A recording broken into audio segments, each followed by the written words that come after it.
And I'm live. Okay, I'm early and I'm late, and I know that the microphone is picking me up because I watched the video from last time, the beginning, and there's like a part where I'm wearing the headphones, you can hear me. I take off the headphones, you can't hear me anymore. So, if you can't hear me, I assume that someone will come in and tell me that I'm not being heard. Okay, so today is the last time I'm going to do a live techlord takedown video. It is also the last time I am going to do one of these videos for free. I am moving to Patreon for several reasons, which I will go into at the end of this video. I'm moving to Patreon and I am trying to, I guess, monetize this. Not because it seems like it's super popular, but because people have told me that there is a risk to what I'm doing and that I'm kind of making myself a target a little bit. So when I do these videos, I want it to be a little bit transactional. I'm not going to apologize for wanting to get something out of the amount of work that goes into this and the amount of research that I'm doing and the amount of risk that I'm bringing upon myself, especially since I have now started working on the Epstein web for the tech lords, and that's like I see the dangers in that. I know that it's dangerous. I'm not doing that for free. I'm not doing that for anybody's amusement. So I will again go into this towards the end of this video, but this is the last techlord takedown live YouTube live video that I will do, and it's on the sovereign, the king of the jungle, Larry Ellison. And if you don't know who Larry Ellison is, he is the founder of Oracle. If you don't know what Oracle is and you don't know what Oracle does, you're going to find out. Um, so yeah, I'm going to wait a bit to get started because the reason I this is so the reason that I am late is honestly it doesn't look like it because like I don't do my makeup. I don't put it really any effort into my presentation other than the way I dress, which I dress like this every day, so it's not really effort. But I noticed that my fingernail polish was chipped, and my fingernail polish has been chipped in other videos, and I didn't care. But it's Larry Ellison, and so I cared. Um, yeah, that's why this video is. I schedule it for 2:30, and then I reschedule it for 3 p.m. And now it is 2:45. And I'm live, but now I have to wait.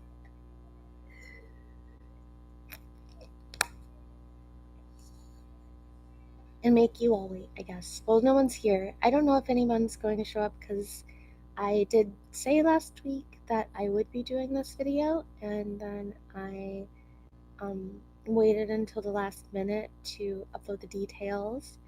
I uploaded them around 10 p.m. last night, and that's another reason why I'm not going to do YouTube lives anymore, because I feel like when I plan this out and I tell people that it's happening and I tell people what I'm going to talk about, I get a little bit of uh, a chaos storm. And I'm not saying that in like a way of being paranoid or that anybody's trying to stop me other than the universe itself. But it does seem like tell God your plans and watch him laugh. Like when I plan this out, something always seems to go wrong. And other things have not worked out today other than the nail polish.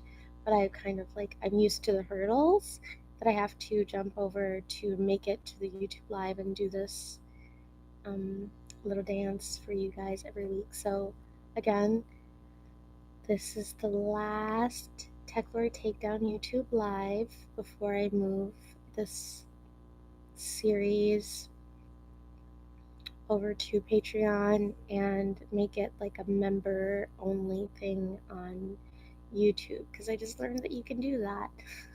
So I do want to say, before I go into Larry Ellison, while no one is here, while I'm just kind of rambling at the beginning, trying to ground myself, trying to center myself for what I will say going forward, I want to say that, and I don't mean this for Oracle specifically, because Oracle has a business model, and Oracle was always meant to profit, to generate revenue. But when you look at the other tech lords and the ways that they generate revenue, a lot of it is advertisements. And even from when you take it down from that macroscopic tech elite level to the ways that we then monetize ourselves on these platforms that the tech elites own, a lot of this is free. It's available to you for free. You don't really, I mean, there are aspects of all of the platforms that you can pay to enhance your experience, but the basic level of using YouTube, using Facebook, using Instagram, using Twitter, it's all free.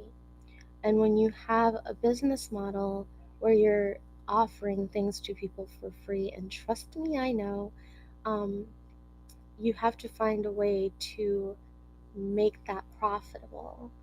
Nobody's really giving things away for free. And I want to make it very clear, no one gives things away for free. That's not real. It's not, I mean, in a perfect, idealistic, utopian world, we would be able to kind of exchange services in a certain way, which I'm sure that we did in the past. But in the year of our Lord, 2025, if you're getting something for free, that means that something is being extracted from you. And a lot of that is advertisements.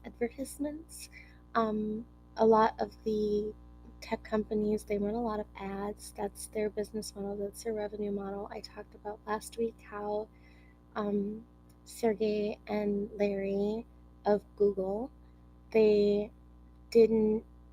wrote an academic paper about what Google will become, how having ads in search engines is not a good or healthy thing, and how it's not really a solid business model. However, what does Google make money from? Ads. Facebook, ads, Twitter, ads. All of these companies are generating ad revenue to give you a free experience that honestly kind of sucks. And on the opposite end of the way that they're trying to sell you products to generate revenue for themselves, they're also then going off and selling your data. The data that they accumulate from you using their platforms for free. Everything is extractive, everything is an exchange, everything is transactional. You're not really getting anything for free.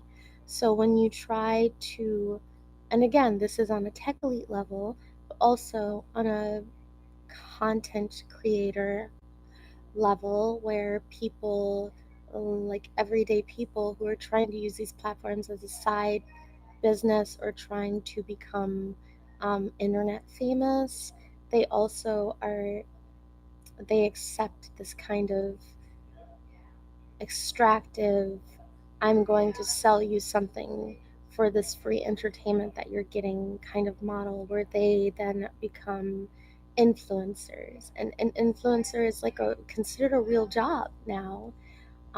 It's all extractive.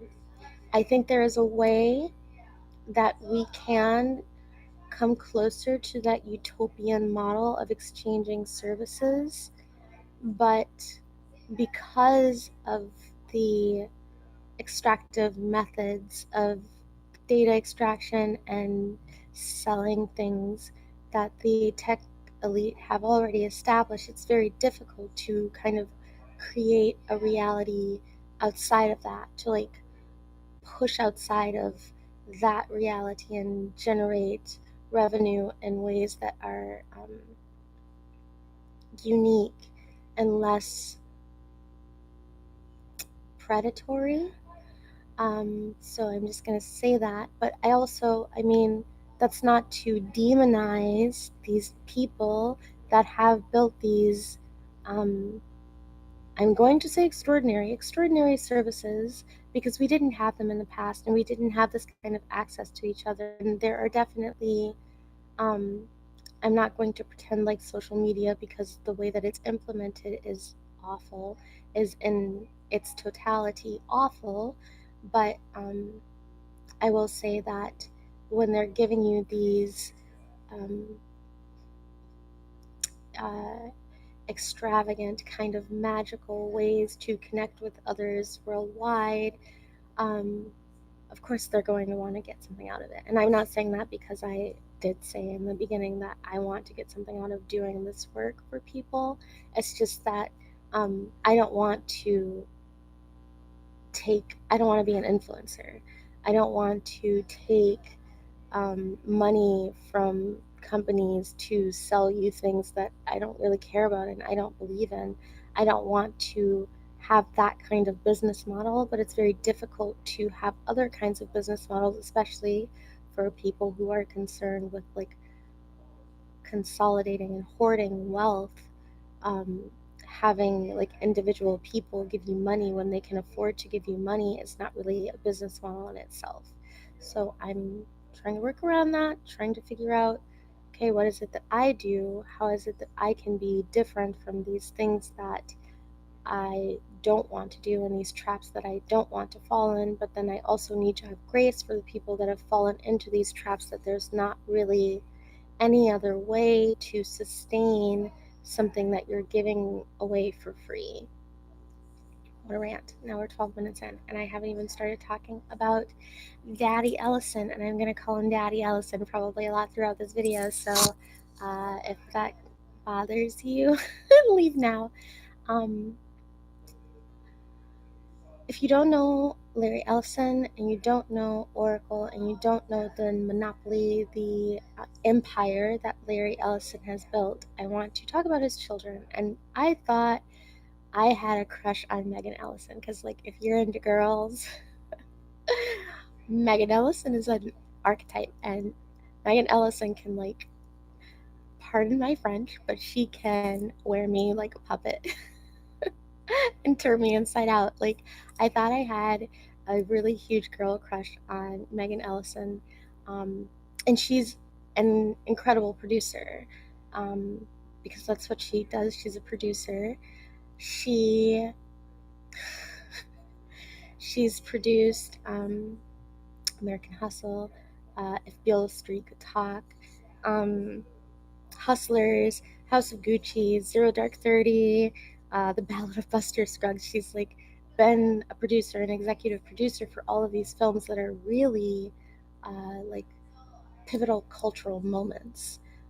So on that level alone, if you're into girls, Megan Ellison is like the kind of girl, um, like she could be on the L Word. um, And also, Larry has a son, because that Megan is Larry's daughter. Larry has a son, David, and David is the CEO of Paramount. So you have Larry Ellison, and I'm going to get into his backstory and why a little bit. There's some nepotism definitely going on in Montana. Um, my friend Montana, he loves to talk about the nepotism in the film industry, how nepotism in the film industry has kind of collapsed the industry, and I'm sure that he has his own opinion about the Ellisons. Um, but yeah, so there's Larry, and then his children, Megan, producer, David, producer, Paramount CEO, and they kind of have built this model of cultural influence, and that is not a mistake. Megan and David didn't just become producers by accident. They didn't just enter the culture of film by accident. And it seems like it's separate from what Larry Ellison does, because Larry Ellison is a Silicon Valley. He is the sovereign of the Silicon Valley elite. Like, he's the king of the kings. And because he's specifically in tech and has been specifically in tech for a very long time, it seems like his children going into the world of film doesn't make sense. It will make sense as we go forward. It is all by design. There are no mistakes here. And that's the thing about Larry Ellison, because I'm like a magnet for Leos, and Larry Ellison has so many Leo placements. And I know I said in the last video I didn't want to talk about astrology, but I'm going to talk about astrology a bit here because, to be honest, a lot of these videos are like my own research and like going deep into rabbit holes and like Wikipedia and all of these different websites to find things that most people don't know about the techlords, and to kind of build a map of their psychology that will help me to help you understand them psychologically. But before I do any of that, I go to, I find their birth dates, their birthplace, and if I can, their birth time, and I look up their birth charts. I look at the psychology of their birth charts. I look at their transits for the days that will be the best to talk about specific things. And I look at the synastry charts between myself and whatever techlord I'm going to cover. So much astrology has gone into these videos that it's kind of silly for me to pretend like it hasn't and not want to talk about astrology. So I did that, of course, for Larry Ellison, Daddy Ellison, and he has a lot of Leo placements, a lot of Virgo placements. He has a very interesting birth chart that I have not really seen a lot of, where it's like super heavily concentrated to one side, and it's like Leo, Virgo, Cancer, and I'm not gonna lie, Larry Ellison's chart is super hot to me. So, yeah, I think that the way that I do these videos, where I kind of then, when I have all of this information, hi mom, I feed it to GPT and I ask what is the best way to approach the video from their astrological psychology and my astrological psychology and the transits and what they will be experiencing on that day. So there's like, that's how I plan around what it is, the type of information that I'm looking for, the type of information that I want to find is, it's all astrological. I'm sick of pretending that it's not. So Daddy Ellison is like Leo, Virgo, and if you know anything about Leo and Virgo placements, what I'm going to say will make sense. If you don't know anything about Leo and Virgo placements, and you're like one of those people that is, you hate pop astrology, so you don't understand astrology, so you just kind of ignore it and ridicule it, you can still, what I'm saying doesn't really have anything to do with astrology, but you can follow along and pretend that I didn't say any of this. I will say, Larry Ellison, if you're looking for a sugar baby, I'm here for ya. Not to disrespect his wife, because he is on his 6th marriage, and that's an interesting thing also. He's been married 6 times, and I think it was his 4th wedding, where Steve Jobs the Steve Jobs of Apple was his wedding photographer. So that's like the level of sovereignty that Larry Ellison, Daddy Ellison, is operating at. And I'm not calling him daddy in like a sexual way. I'm calling him daddy because he's the dad of Silicon Valley, as I said in the description. Like everyone else, compared to Larry Ellison, is a child playing child games, playing like house, playing dress up of the life that Larry Ellison has lived. He was orphaned at a very young age, and he ended up being adopted by his maternal aunt and uncle. And there's like a lot of stories about how his uncle was a bit emotionally, I don't want to say abusive, but cruel, psychologically and emotionally cruel to Larry Ellison as a child, and how that kind of framed how he would then approach business as an adult. And I think it really framed the way that he approaches business as an adult. He has so many Leo placements. He did not reconnect with his mom for 4 decades.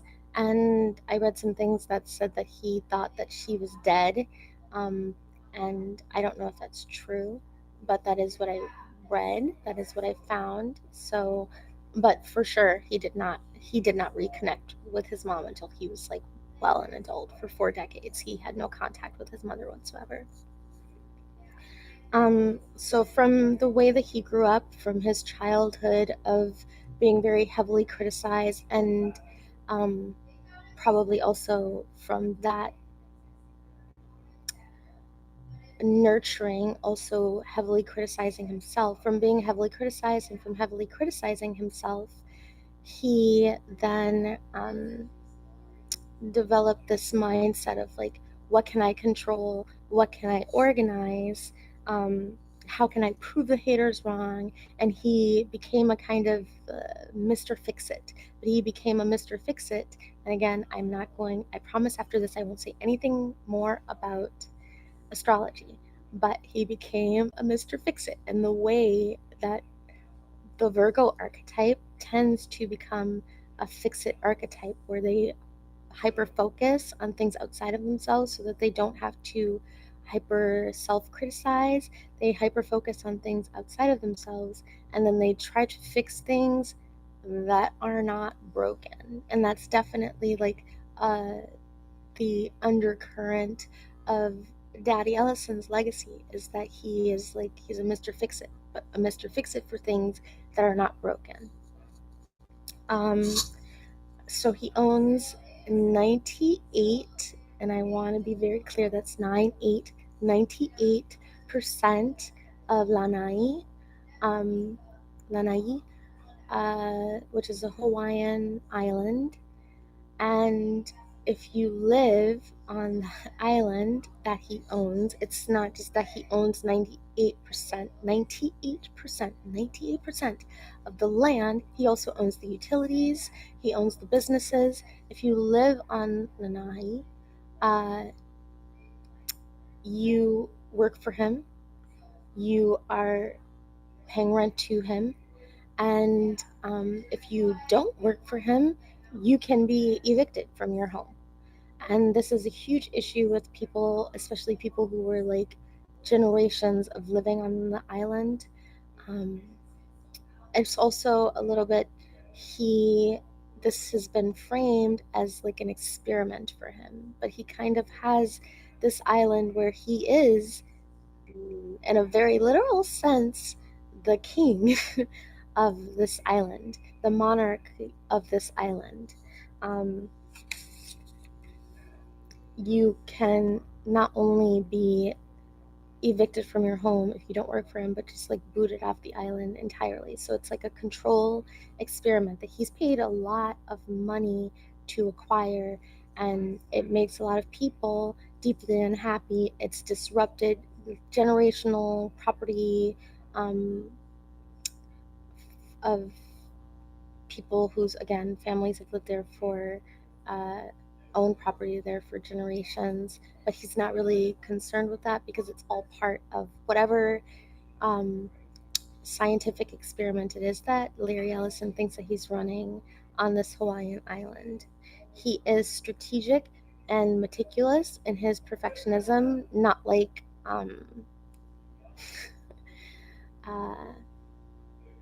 Jeff Bezos. When I talk about Jeff Bezos's perfectionism, if Jeff Bezos doesn't care about it, it kind of falls under his normal perfection, like it reigns outside of his perfectionist umbrella.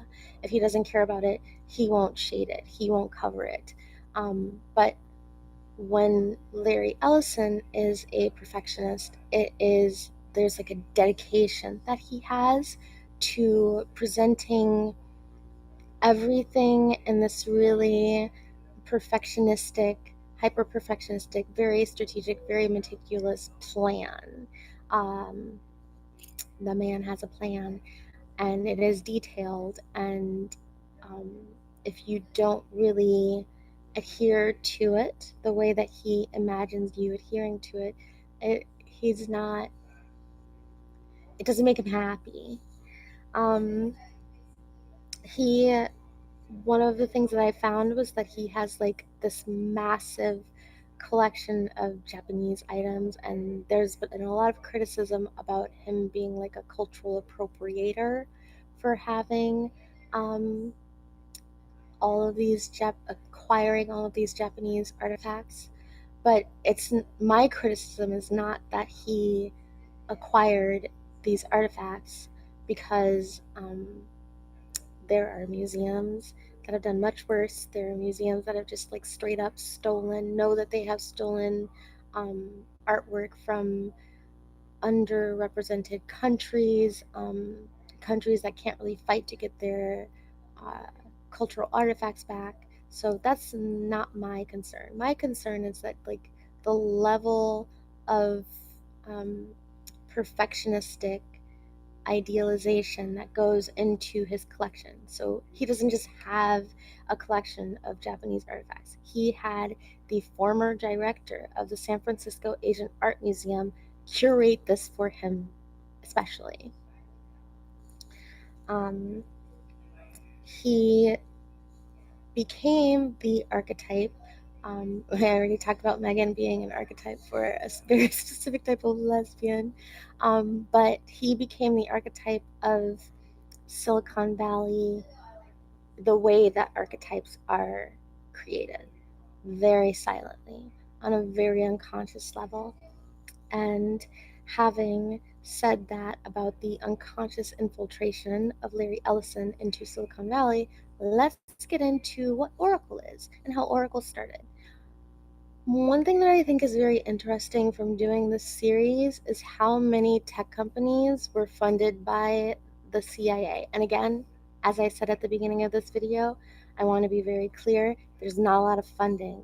There's not a lot of money that you can get for trying to provide a service to people for free.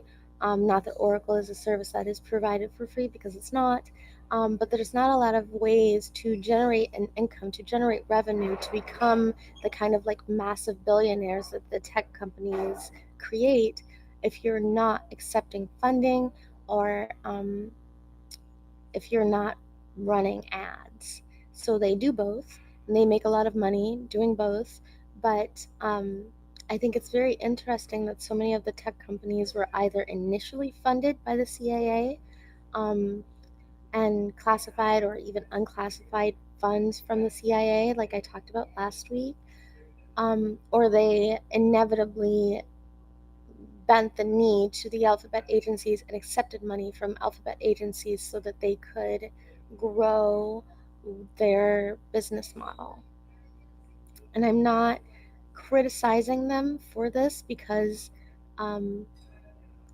while I wouldn't necessarily feel comfortable like accepting money from some alphabet agencies for reasons like the obvious reason, I don't want them to control my data, I don't want them to have access to my data, I don't want them to try to shape my business model so that they can perform some kind of societal cultural control. But I will say that if you have an idea and you believe in that idea, like you strongly believe in that idea and you worked so hard for it, and you're providing a product and a service to people and it's largely free or very inexpensive, that it's hard to do that without kind of selling your soul a little bit.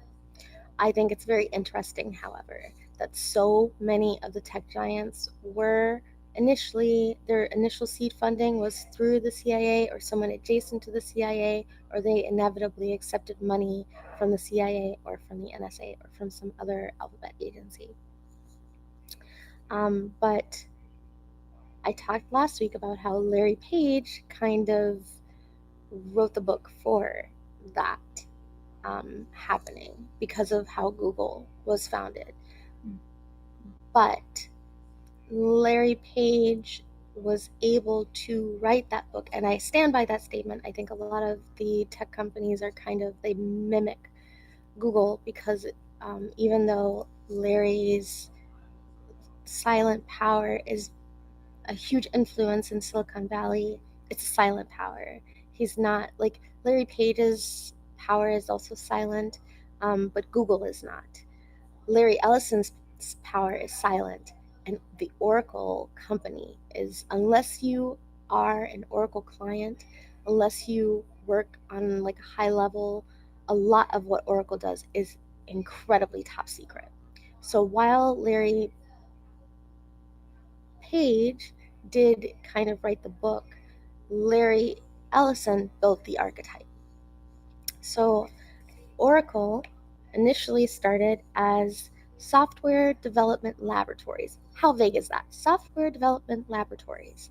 And it was founded in 1977 by Larry Ellison, Bob Miner, and Ed Gates. Larry Ellison and his co-founders, before they started SDL, Software Development Laboratories, they worked for a company called Ampex Corporation.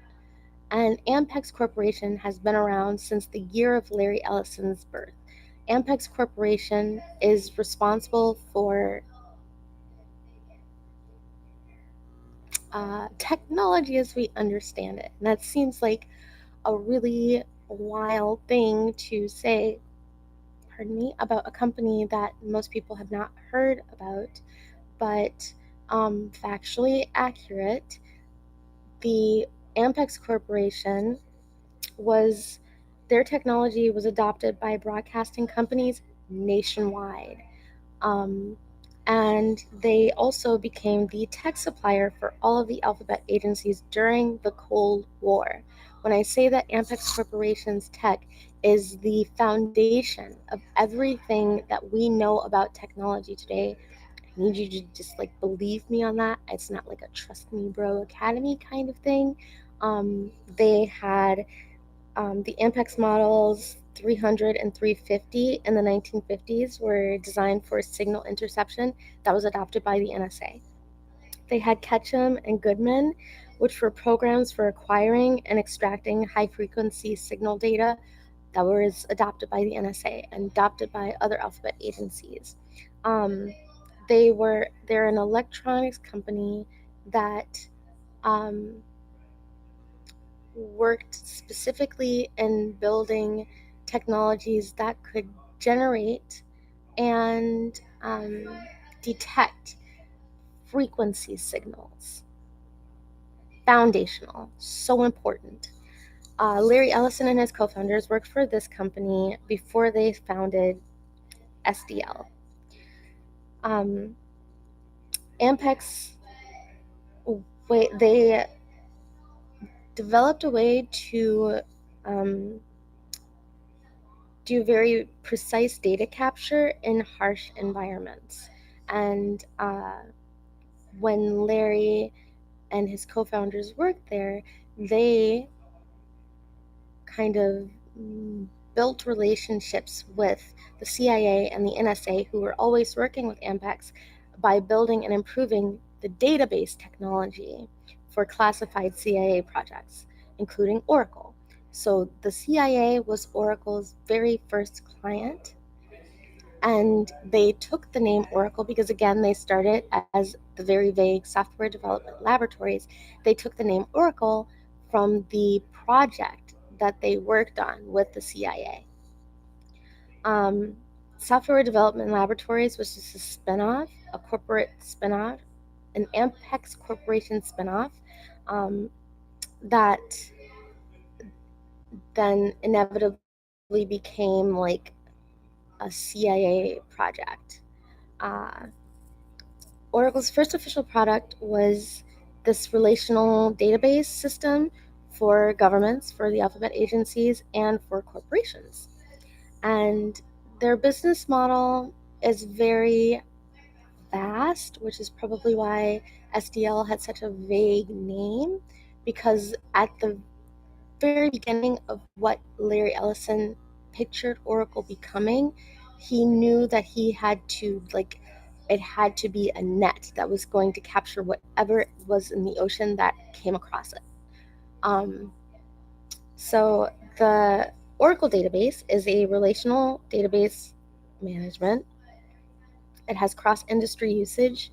And when I say cross-industry, I mean every industry. Cross-industry usage for data storage, processing, analytics with tiers. So you have the Enterprise Edition, you have a Standard Edition, and you have an Express Edition, which is free. Oracle database also has NoSQL databases and memory databases like times10, Oracle Essbase, which is its own database for multi-database, multi-dimensional data analysis. And that is their software, one of their software as a service options. Oracle Cloud includes compute, storage, and networking, and that's their infrastructure as a service option. Oracle Cloud builds, deploys, and manages cloud applications. It spans integration, it spans AI, mobile, analytics. That's their platform as a service. So you have infrastructure as a service, software as a service, platforms as a service. Their enterprise suites they have enterprise suites such as enterprise resource planning, ERPs, human capital management, customer experience, supply chain management, and that's another aspect of their software as a service. They acquired NetSuite and similar companies, which I will talk about later because that's super interesting, to reinforce their cloud structure. Their applications cover operations such as finance, HR, supply chain, like I said, customer relationship management. It covers development such as integration, process management, business intelligence, content management, identity management, hardware.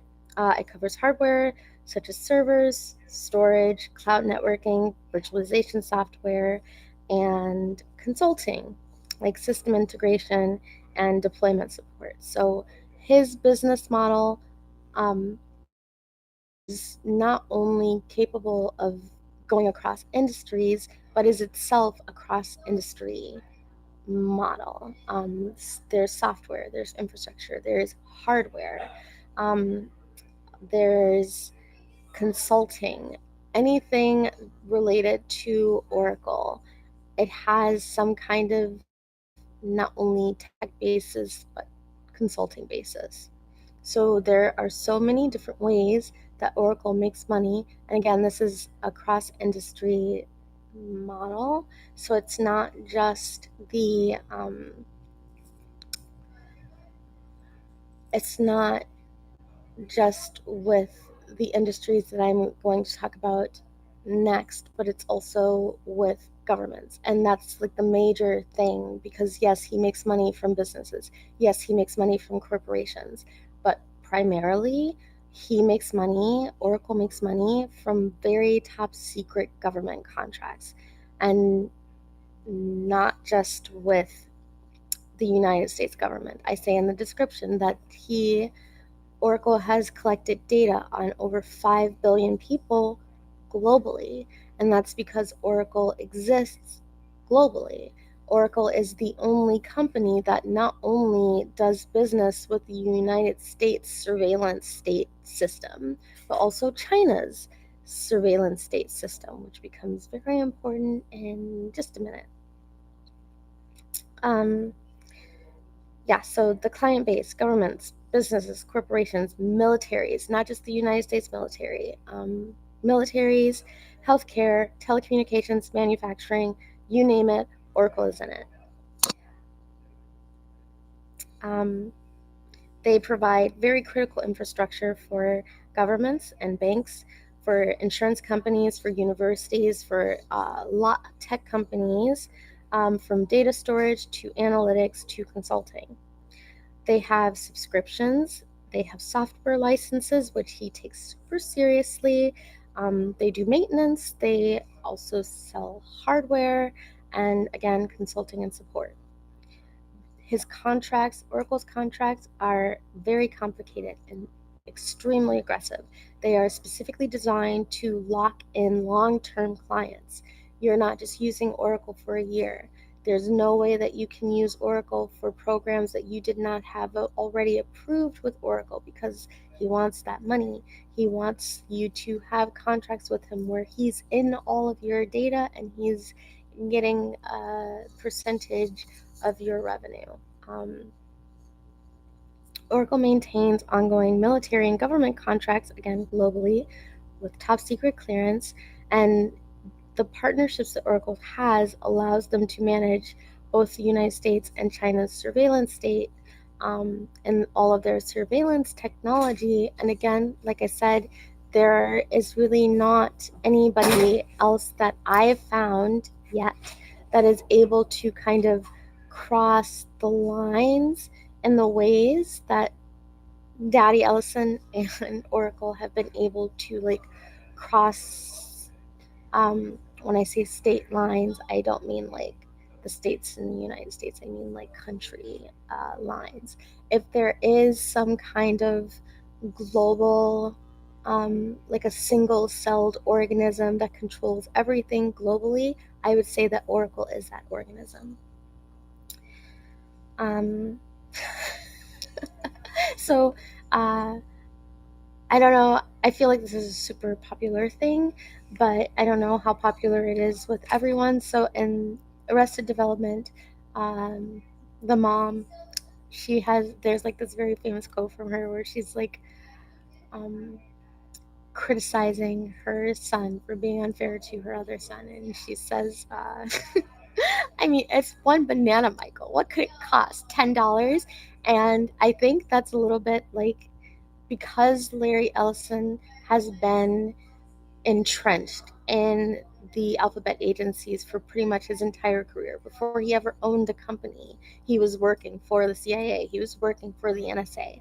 And I think a little bit because he has been raised in that kind of culture, he has this idealistic understanding of how the alphabet agencies work. So there are quotes that I have in the description of this video, and they are his quotes. And it's so idealistic, it's so out of touch. Who's ever heard of this information being misused by the government? We can just get rid of the government and put in a different government. Those are his words. Because I think in his mind, if he's displeased with how the alphabet agencies use his databases and use his technology, he can just replace them. There will just be another administration that he will get along with better. I think in his mind, that's really the way that it works. And because it's the way that it works for him, he thinks it's the way that it works for society because, again, very idealistic understanding of how alphabet agencies work. Voting doesn't really change much. And I think that the one thing that we can agree on across the political aisles, the political extremist spectrum, especially that the United States has become, is that we're pushed to vote. And, if you want things to change, you have to vote. But voting doesn't really change much. And we can't just get a new government by voting in new people who are beholden to the same kind of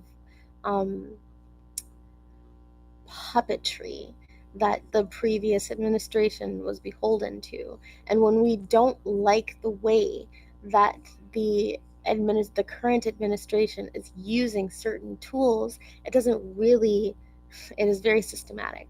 It doesn't really help us to criticize them for misusing tools that the previous administration misused in different ways.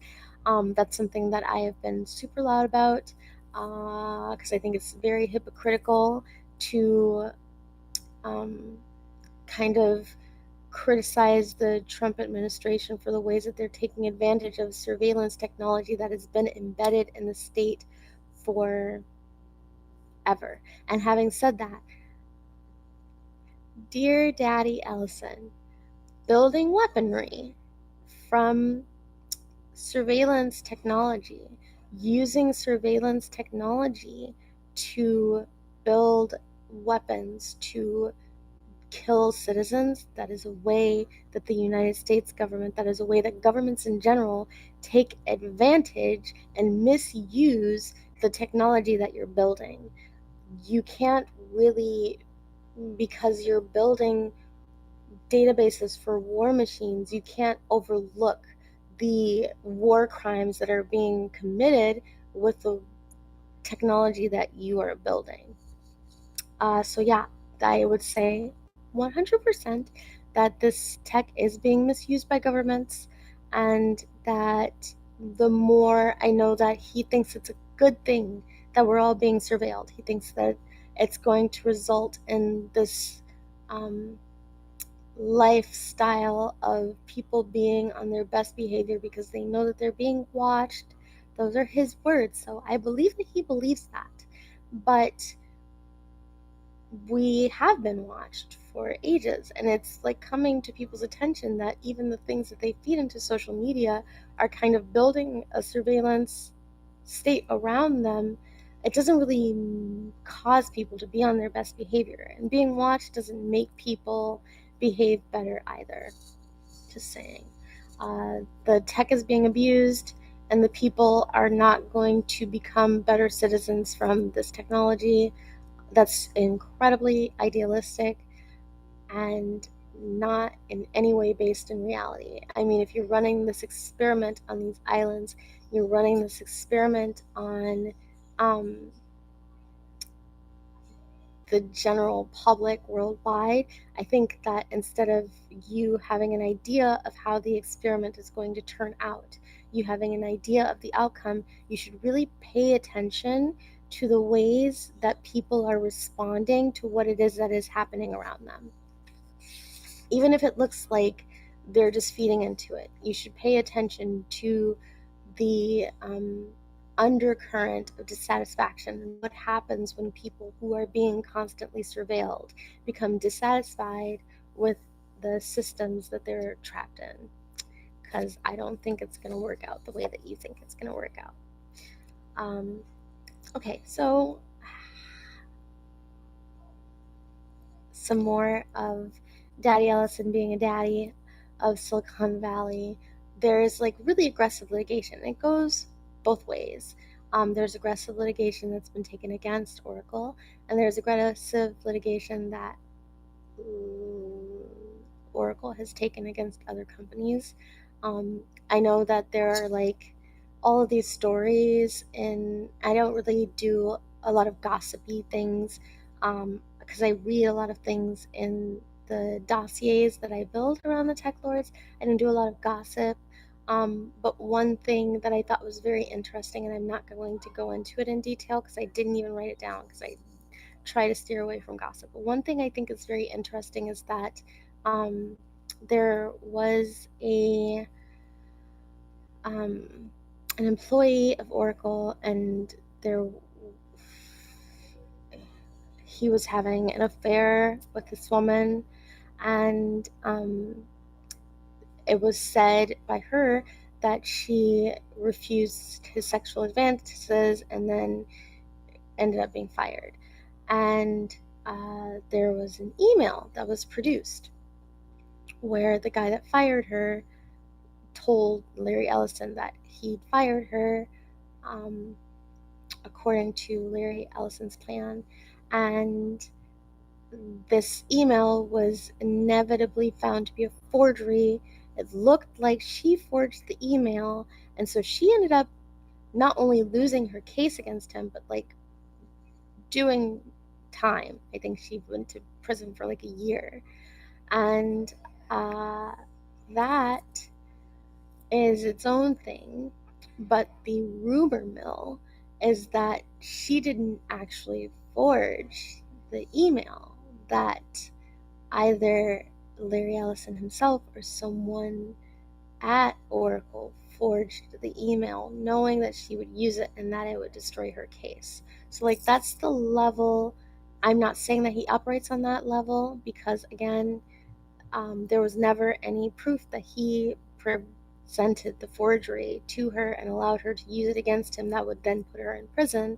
But because people speculate that he did that, like, that's the level that Larry Ellison is operating on in other people's minds. There's a $9.3 billion acquisition of NetSuite, which I talked about earlier, and that was seen as a serious overvaluation of NetSuite's value by antitrust courts, and there were allegations of board manipulation. And Daddy Ellison's personal stock holdings in NetSuite decreased by over $1 billion prior to the sale. So that was kind of the level of paranoia that the antitrust courts and that people were working on, that because he had his own stock values decrease so dramatically, then he overvalued the company so that his stock would raise when he purchased the company. There was also allegations that the sale was for a part of NetSuite that Oracle did not want, did not need, did not want, and was of little to no value. The courts did end up ruling in Larry Ellison's favor because he was not a controlling stakeholder for the transaction. And the NetSuite acquisition is so messy. It's so dirty. But whatever it is that legally, Larry Ellison was not found to have any wrongdoings there, even though he made a lot of money. The $7.7 billion PeopleSoft acquisition was brought to court by the Department of Justice because the Department of Justice said that the deal would reduce ERP software competition.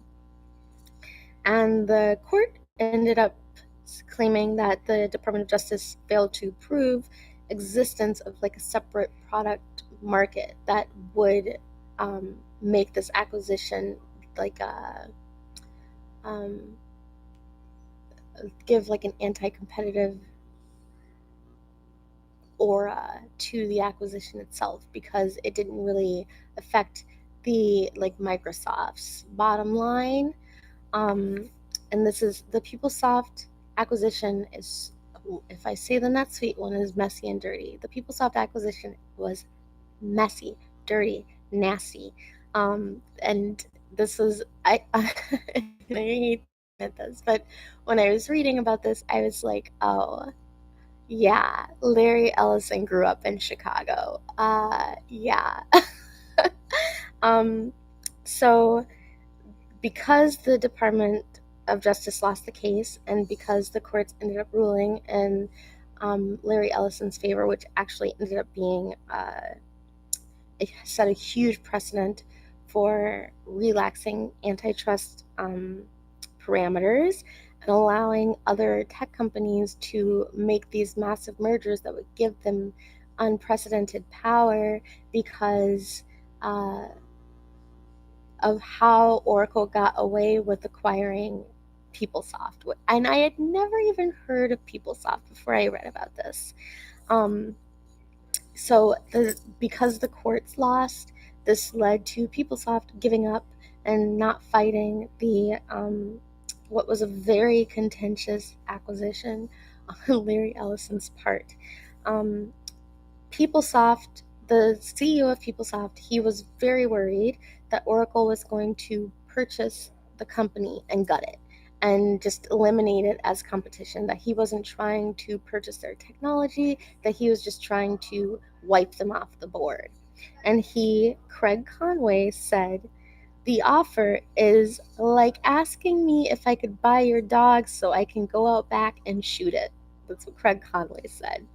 Larry Ellison replied, "If you and your dog were standing next to each other and I had one bullet, trust me, it wouldn't be for the dog." Like, Larry Ellison grew up in Chicago for sure. Um, yeah, like I said, because the courts ruled in Oracle's favor, it set an incredible precedent. So when we see all of these tech companies being dragged into court for antitrust violations, and then nothing happens and they get away with it, it's because of the way that Oracle got away with acquiring PeopleSoft and gutting their company and eliminating them as competitors. Oracle, Larry Ellison had a huge, there's like some stories about how he had issues with like Microsoft CEOs, and this freaking the yachts, their super yachts are so the super yachts. So there's those stories, but when Google ended up using the Java API, Oracle's Java API, to build out Android as a system in the Android technology, Larry Ellison took that personally, and he called Larry Page a Google evil for doing so, and he sued them, and he sued them. I mean, he ended up losing, but they were in court for 11 years. It was an 11-year long case. It went to the Supreme Court, and he was upset that they were using the Java API and not licensing it. But Google did ultimately win because the way that they used it was in a novel way, that they were kind of growing the software code that Oracle initially owned in a way that Oracle had not done. And I'm pretty sure that's my understanding of why Google ended up winning that case. But it took 11 years, and Larry Ellison seems to be, because I don't know what's happened since and I don't know what's going on in the background, but it seems like he really took that loss well, and he was a totally not at all a sore loser, and he was not happy with it, but he did not and then like go on a Google crushing rampage. He wasn't petty about it. Larry Ellison and Oracle frequently pursue lawsuits for licensing and contract infringements that are made by their clients. I mean, I don't think it was about, from what I read about what Larry Ellison personally said, and he was mad, like he was super upset. But from what I read about what Larry Ellison said about Google and what they did, I don't think it was about the money, which is interesting because like when he takes his clients to court for license infringements, it's like a money and loyalty thing. And I don't even think it was about like Larry Page and Google in particular. I think that he was just really upset that somebody would steal from him. And that's like a thing of him being like feeling, and I shouldn't say this because I don't know him, but from what I've seen of his psychology, I think it's from him feeling like he's untouchable, from Silicon Valley, like placing him in this like gilded cage where you can't Yeah. Oh, that was one thing I was saying earlier. Like, I have to keep in my mind, don't mix up Larry Page and Larry Ellison. Like, don't do that. I, uh, anyway, I think that it was really just like, it was a personal thing that Google was able to touch him in a way that other companies had not ever even dared try, and then they got away with it. So that probably um, changed his perspective a bit from how much ownership it is that he actually has over Silicon Valley and the courts, because he did end up losing. And again, he took it on the chin. He didn't make a big stink about it. He easily could have, but he just accepted the loss. And yeah, I don't even know, because the Java API was definitely owned by Oracle, but um, I couldn't really figure out how it was that Oracle acquired it in the first place. And that was never really addressed in any of the court proceedings. It's a super strange case. It's very strange. I mean, a lot of the cases that have been brought to court involving Larry Ellison are a little bit weird. But yeah, there you are. Yeah, so he's brought Perry Johnson and Associates and Visage. He sued Mars Inc. for copyright infringement, not copyright, licensing infringement, contract infringement, Rimini Street, and pretty much all of these were settled out of court. Some of them countersued, because when he takes people to court, it's really not about the money. He goes into these like really deep holes of trying to dig for discovery, and how much these companies are using this licensed material in ways that have not been previously approved. And so a lot of the companies, they end up countersuing because he's overreaching. And like really digging into their business models and their business platforms. And like with Mars Inc., it ended up bleeding out onto other companies. It was like a whole thing. Well, Larry Ellison is above the law. I don't know. he because of the ways that he has orchestrated data collection technology, surveillance technology from the 70s. He really has, like, he has made himself so indispensable to the government, so indispensable to all administrations, so incredibly indispensable to the alphabet agencies, that there is like a level of he kind of built the law. Yeah, what am I gonna say? He has all of my favorite astrological placements, so I can't even. What am I gonna say?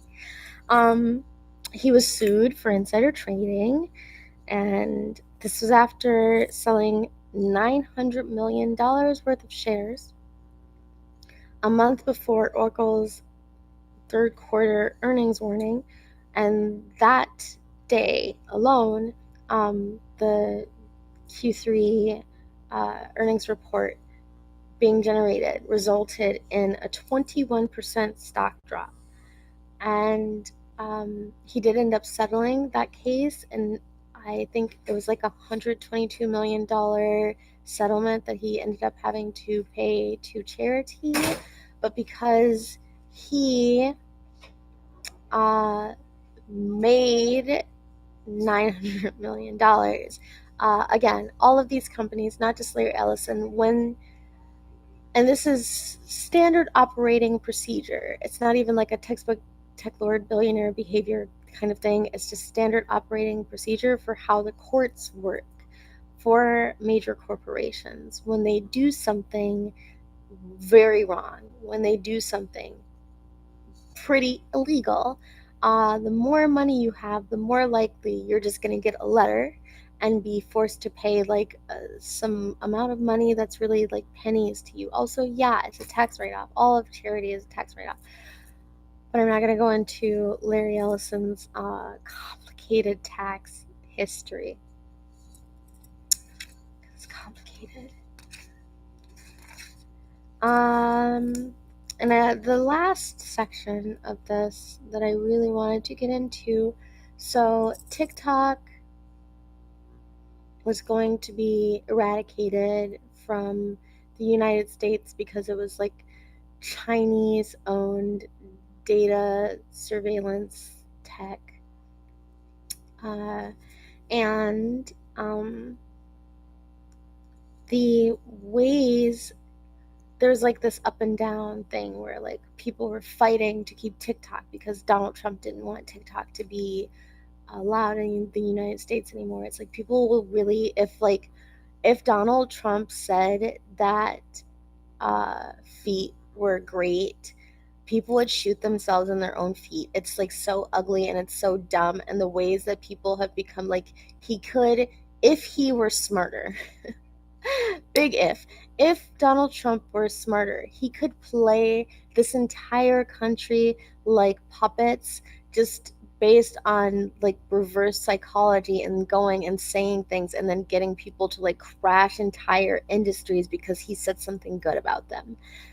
I think to an extent this has already been realized by certain people in his administration who designed this catastrophic Project 2025 that's now being implemented, because Donald Trump is funny, but he's not very bright, and he did a disastrous job and didn't really do anything that he promised his first presidency. And I think that the ways that he was kind of like he was a court jester, really. He was a court jester of the United States, and now the ways that he was a court jester are being taken advantage of by the people who are a part of his current administration. So there's like a lot of knob slobbery that goes on, and then there are people who are behind the scenes pulling the strings, and I think that they realize that the public is easily controlled by having Donald Trump say that something is good or something is bad, and then people just being reactive to that. So like if your psychology is that you're just like a reactionary weirdo and you get caught in like this outrage machine online, please just understand that you're being manipulated. Please just understand, like, see the strings of manipulation that are happening around you. Not everything that Donald Trump says needs for you to rage against it. And that's like such a level, like, why would you want to waste that amount of energy? It's so pointless.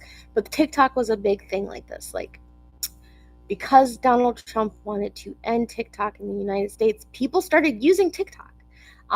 When this was happening, the only person I knew on TikTok was my sister's 16-year-old daughter.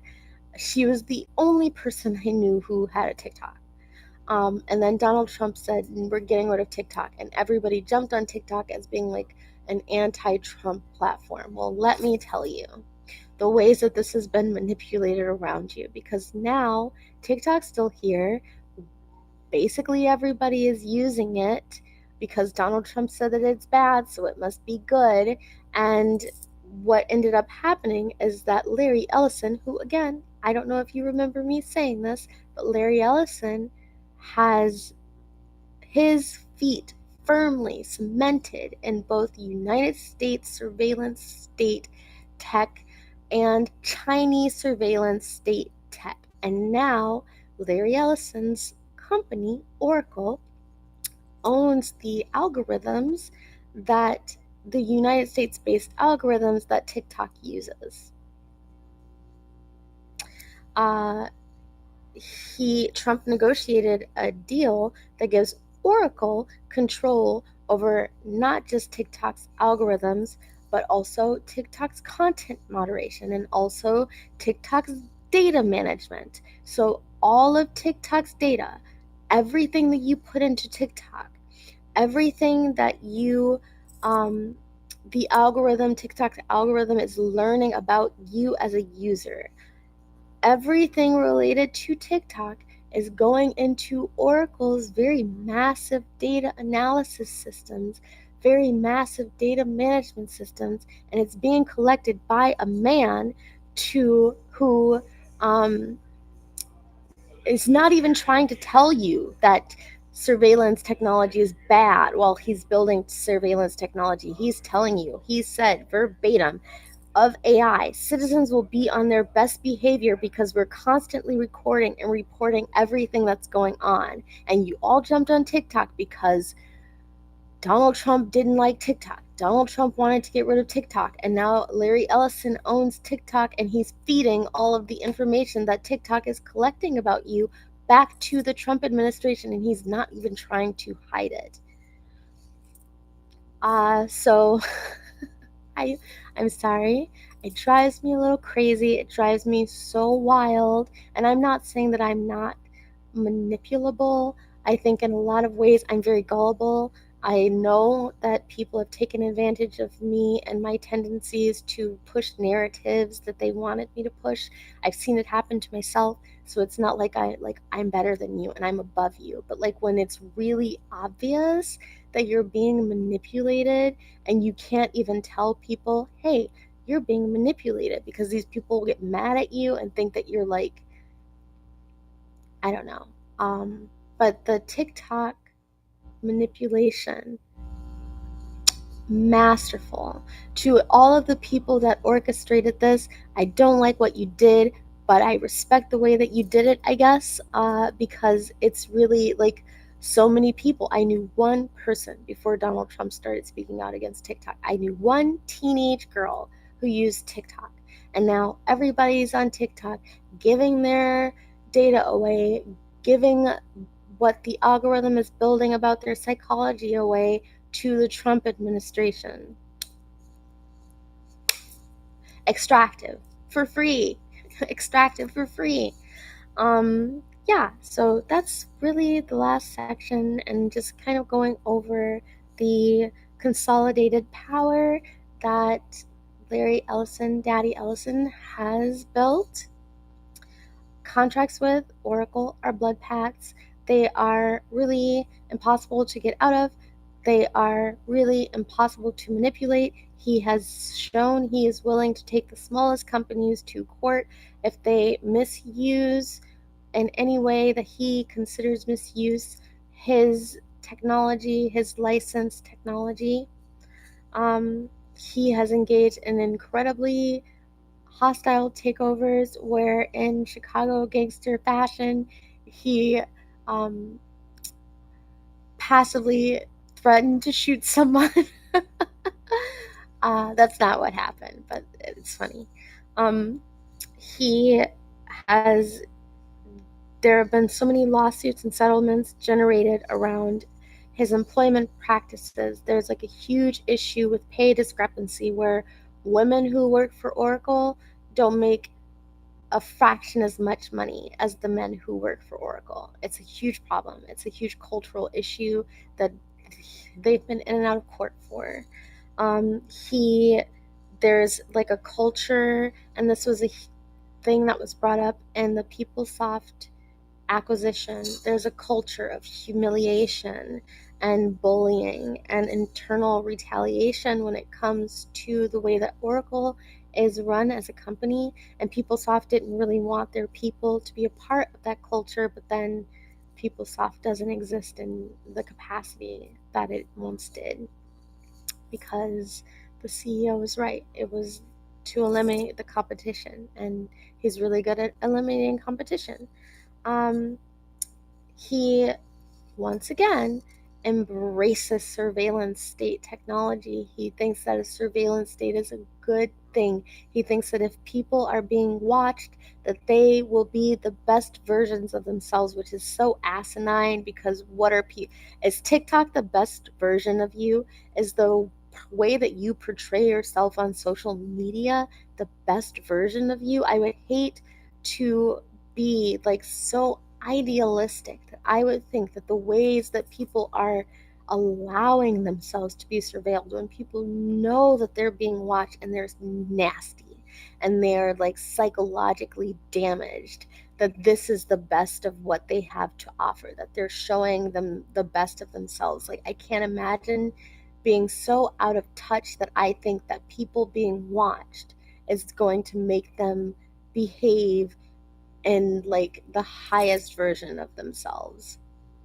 That's not real. Social media shows that's not real. Um, but yeah, he really embraces surveillance culture. He thinks that it's going to generate positive outcomes for society. It's not even that he's doing it in a way where it's like there's some evil, backhanded aspect to him, like wanting people to be surveilled. He just thinks that if his eye is on you, you're going to perform for him. And people, I'm not saying that people aren't performative when they're being watched, but they're not performative in the way that indicates that they are showing their best selves. Because to people that live in an attention economy, which is what Larry Ellison and the other tech lords have created, to the people that live in an attention economy, any attention is wealth. Negative attention is wealth. When people get any kind of feedback on their actions, it's going to create this like positive feedback loop of increasing those actions. And if people get feedback on their negative actions, which is a lot of what the algorithms generate, is negative feedback. The algorithms breed this. It's an outrage machine. So when people get negative feedback, if they get a lot of negative feedback, they're going to know, if I say this thing that might not even be something that I actually believe or really care about, other people care about it, and other people are going to interact, and it's going to make me popular, and it's going to make me famous, and blah blah blah blah blah. That's another thing that I really want to kind of like pop out of, is the idea that attention is economy. The idea that followers matter. The idea that getting like going viral matters. The idea that you can pay money to these companies to advertise your work if you feel like not enough people care about what it is that you're doing. There is a level of the attention economy that we can escape through like really being genuine and really presenting our higher selves, and not just online but in person, and going back to having like cultural statements generated through in-person movements. Yeah, I said that the way I wanted to say that. So here we have Larry Ellison, the untouchable sovereign, even against massive companies like Google and Microsoft and Amazon Web Services. Like, what is Amazon Web Services when it comes to Oracle's cloud? They're nothing. Amazon Web Services, honestly, because Jeff Bezos is not in surveillance tech. He fell into surveillance tech because now this is a thing for the tech lords to do. Amazon Web Services doesn't hold a candle to the massive supernova that Oracle now has become. So there you have Larry Parry. And as I said at the beginning of this video, this is the last time I am going to do a Tech Lord Takedown YouTube Live. I will never do another Tech Lord Takedown YouTube Live. So if you've been here from the beginning, thank you. I'm pivoting to Patreon because this is a lot of time and research for me, and I want to be compensated for my time. I think that what I'm doing is important, or I wouldn't be doing it. It's very hard to get me to do anything I don't care about because I'm an Aries.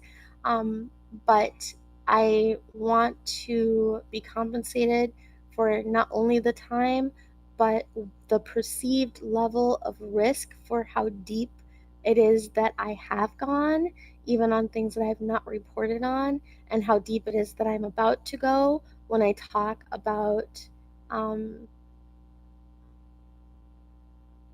Jeffrey Epstein and the connections that the techlords have to Epstein and his money. I will say, and I dug deep, I done dug, but I will say that there are no connections between Larry Ellison and Jeffrey Epstein. There's no personal connections that they have.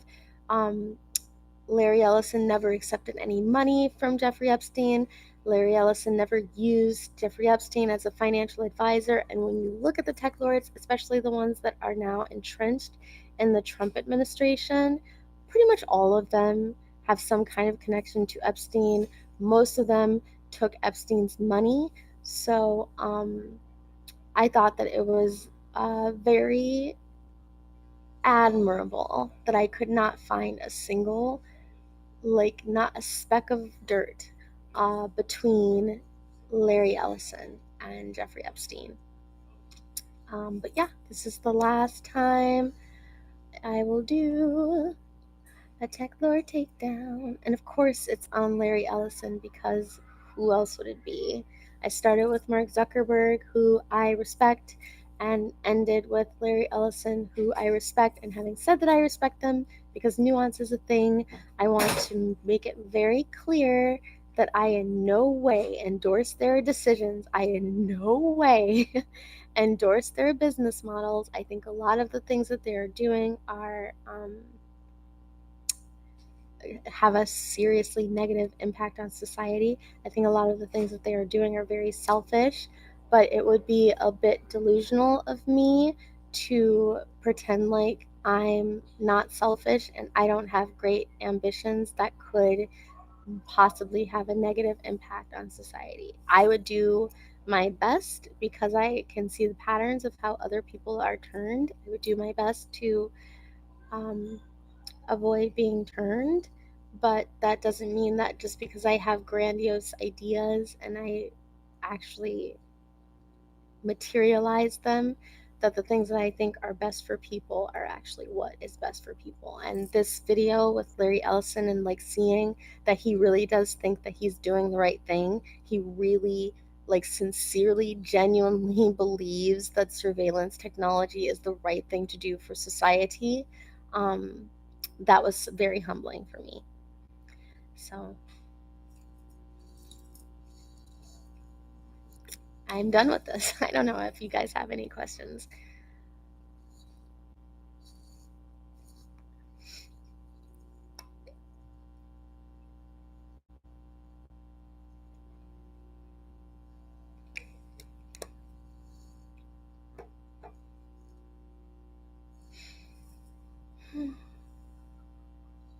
Also, I don't think that Chris is here, and Chris was like, "Don't get killed, homie." So I approached this video from a very specific perspective. I don't think that. I mean, I feel like I'm very fair, even with Peter Thiel, who I think is the Antichrist. Even with Peter Thiel, who I hate so very much, I feel like I was extremely fair and unbiased in my representation of him and what he's doing and how I perceive his psychology, because there's a lot of things that I could have said about him that I didn't. But I, like, if people want to get mad at me for talking about their actions, then like maybe they should get mad at themselves for behaving in ways that they think that they don't want other people to know about. That's just, again, I'm always stating my opinion. I'm very opinionated. I don't think that I've said anything that could make someone want to go through the effort of bringing harm down upon me. yet. But there are a lot of things that I learned, oh God, especially about Sam Altman. There are a lot of things that I learned that I kept my mouth shut on, and I was a little bit of a sin eater, and I hate being a sin eater. And for that reason alone, I think that I should be given the grace to maybe say things that might make people unhappy. Yeah, everything Peter Thiel says about the Antichrist you should really look at it in the lens of would the Antichrist say this? Because again, I really do, if there is an Antichrist and he is walking among us today, it's got to be Peter Thiel. My other option is Alex Karp, but I don't even think for Alex Karp that Alex Karp has the level of Alex Karp has this kind of bullied nerd psychology. Alex Karp really seems like he's just doing things because he wants to get back at everybody that he feels ever bullied him in his entire life. That's the vibe, that's the aura that Alex Karp gives off. Peter Thiel and his dead sunken eyes. Peter Thiel gives off a really evil psychopathic vibes to me. He seems and I carefully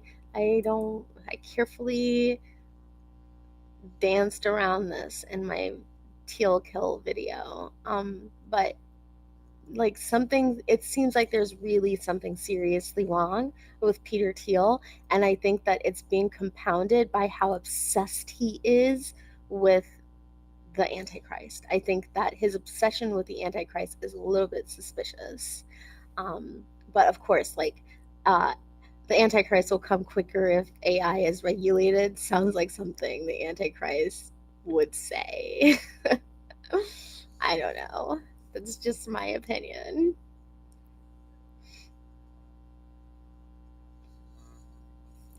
I not to toot my own horn, but I've gotten a lot better at doing these. I rely on my notes a lot because I don't want to say the wrong thing and get sued. I'm more worried about litigation than I am about homicide. I don't want to get sued for saying something incorrectly. But I will say I feel like I've gotten a lot better at these, even when I do a lot of rambling. I did a lot of rambling at the beginning of this video, and I still kept it under an hour and a half. So as I do pivot to Patreon and start making these videos in a way that's not live, or maybe I can filter myself a bit better, I think it's going to be one of the things. When I was in college, I lived with a professor and I had a presentation in her class, and I was really excited about my presentation, and I had all of this information, and I went all out. I spent all night the day before my presentation. I dated a professor, and he is trying to get me to do video essays. So I'm going to do a video essay for him, and then maybe I will get into doing video essays in general. But anyway, when I lived with this other professor, I had a presentation. I stayed up all night the day before my presentation, I had a typewriter. I still have this typewriter. Typewriting out individual messages based on my presentation to everybody in the class. I was so excited about it, and it was a 15-minute presentation, and I was up there talking 20 minutes, I'm still talking. 25 minutes, I'm still talking. And this girl that I became friends with, who was in the class, she made fun of me because the teacher tried to get me to stop talking and to just end my presentation because I had gone so much over. And I just turned around and looked at her and glared at her and kept going. Huh. Yeah. So funny. When I want to talk about things, I can talk forever. Which for people who think of me as being like a quiet, introspective person is probably unusual. And then there are people that probably think that anybody thinking of me as being quiet and introspective is unusual itself. I can contain multitudes. I don't know what to say.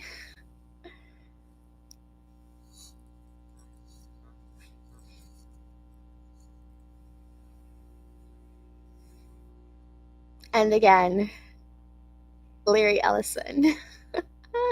No disrespect to your sixth wife, but if you're looking for a sugar baby, I clean up very well.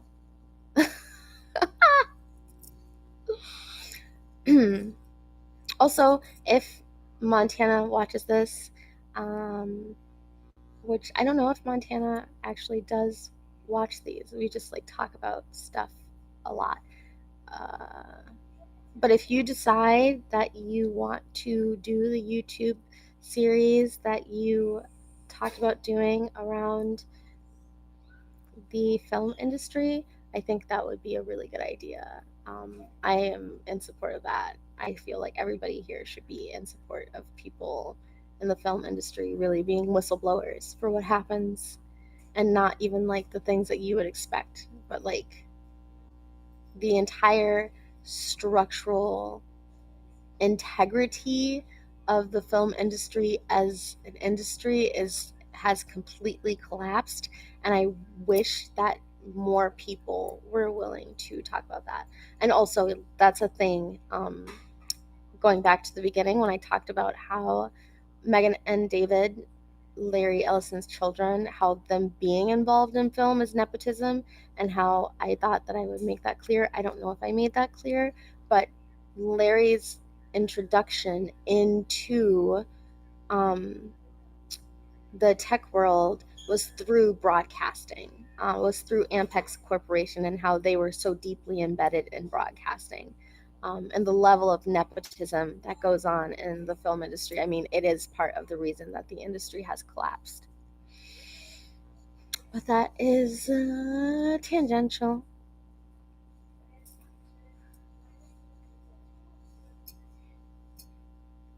So, yeah, I don't know if I should just keep sitting here looking sweaty. It's been so humid. The humidity in the Bay Area right now is like, it is unbearable. I don't deal with humidity well, so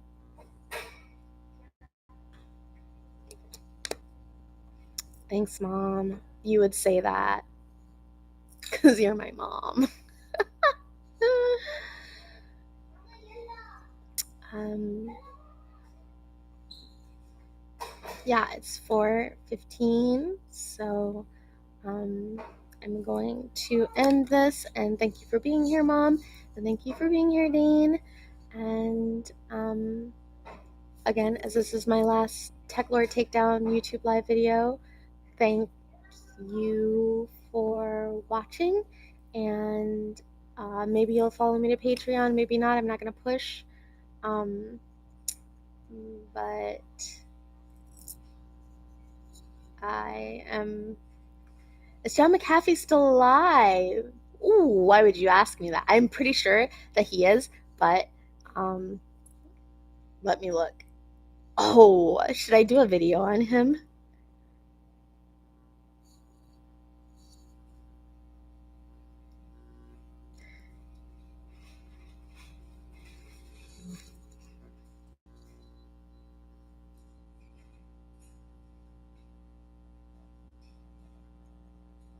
No, he died.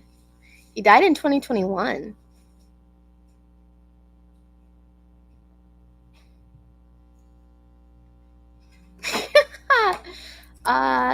Yeah, well, I guess now that I've covered like the basics, I can get really into like in depth on the tech lords and like the more problematic ones. Um, and uh, fair enough.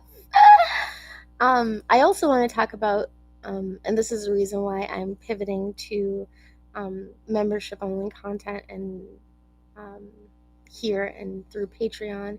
I want to talk about the people I have met personally in the tech world on my own tech journey, and how many of these men are like sexual predators and con artists.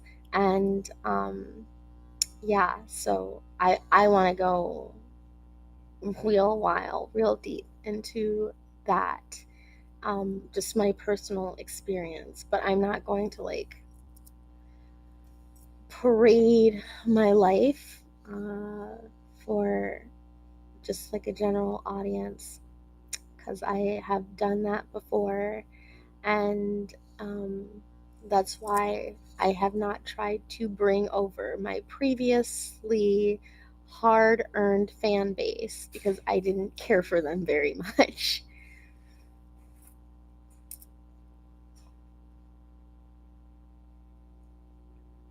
But yeah, so in a few weeks, I will post here the video that I make on Epstein, and I did a lot of gonzo journalism. I guess I am doing gonzo journalism now. I think I can't escape it. Like, I briefly went to school for journalism, and now it's the whole structure of everything that I do is like a journalistic mindset. Also, my mom can attest to this. I'm very nosy. I've always been very nosy. I want to know everything about everybody at all times. uh, so that's my hypocrisy when I criticize the surveillance state, because I want to know everything about everybody at all times, and I'm very good at learning things about people. I don't necessarily think that the government should be doing that to its citizens, but I do that to its citizens, so I guess that's just me being hypocritical.